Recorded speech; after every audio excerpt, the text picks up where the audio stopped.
नमस्कार। आज आठवड्याच्या पहिल्या कामकाजाच्या दिवशी सकाळी शेअर मार्केट सुरू झाल्यापासून तेजी होती। दिवसभर तेजी टिकून होती। आज मार्केट संपताना सेन्सेक्स हा 453 पॉईंटनी वाढून 82,176 वर बंद झालेला आहे। निफ्टी हा 148 पॉईंटनी वाढून 25,001 वर बंद झालेला आहे। सर्व इंडेक्समध्ये आज तेजी दिसून आलेली आहे। याचे मुख्य कारण म्हणजे मान्सूनचे वेळेपूर्वी देशामध्ये आगमन झालेलं आहे। आजच्या कामकाजामध्ये BSE ऑटो इंडेक्स सर्वात जास्त म्हणजे 1.04% वर आहे। BSE IT इंडेक्स 0.95% वर आहे।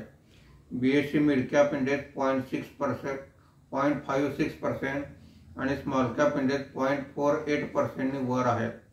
आजच्या कामकाजामध्ये निफ्टीमध्ये वाढलेले मुख्य शेअर्स पुढील प्रमाणे: Bajaj auto 2.49%, JSW steel 2.36%, Mahindra and Mahindra 2.24%, Hindalco 1.75% अशी वाढ आहे।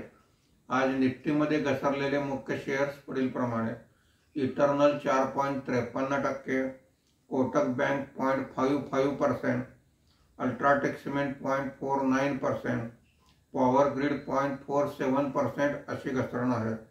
आज FIIने 136 कोटी रुपयांची, देशी वित्तीय संस्थांनी 1746 कोटी रुपयांची खरेदी केलेली आहे। रुपयाच्या दरात 12 पैशाची मजबूती आली असून मार्केट बंद होताना रुपयाचा दर हा 85.09 रुपये असा होता। आज जिलेट आणि शालिमार पेंट्स यासहित काही कंपन्यांचे क्वार्टरली रिझल्ट आलेले आहेत। धन्यवाद।